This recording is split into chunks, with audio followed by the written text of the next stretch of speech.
A local organization that provides help for human trafficking victims is raising concerns about a lack of funding for programs. Channel 7's Ashley Lunningham joins us now live in our studio with more on this organization and how it's being impacted. Ashley? Chris, Beth, the Arkansas Coalition Against Sexual Assault not only helps victims of human trafficking and sexual assault, but also victims of domestic violence and even families of murder victims.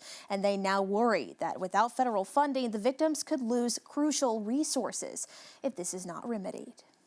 The Arkansas Coalition Against Sexual Assault is facing a crisis. Executive Director Monty Ballard says the Victims of Crime Act funding is dwindling once again. It's funded by federal criminal fines, fees, and penalties, but the amount has been declining since 2017, due in part to a lack of enforcement. That fund is really the biggest fund that supports victims of crime services in Arkansas, getting about $14 million all the way up to $30 million, and now to a historic low this next year of $6.9 million.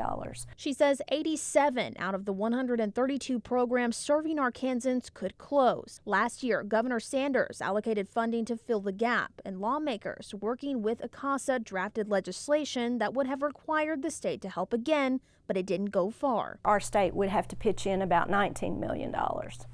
But as that fund recovers from some of the things that have happened, so Arkansas wouldn't have to pitch in $19 million every year. ACASA plans to send a letter to the governor about the importance of these programs. In the meantime, Ballard fears the victims and their communities will suffer. There'll be people that suffer from PTSD that won't be able to get the help that they need. There will be people that have been in shelter, trying to escape their abuser, who won't have a shelter to go to anymore because programs are going to close.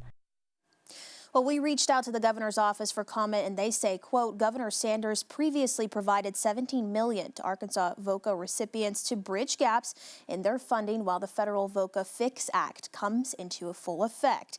Going on to say, as they wait for the federal fix to set in, Governor Sanders is working with victim support organizations. On your side, I'm Ashley Lunningham. Okay, Ashley, thanks very much. So far, ACASA has gathered almost 200 signatures on that letter that they plan to send to Governor Sanders.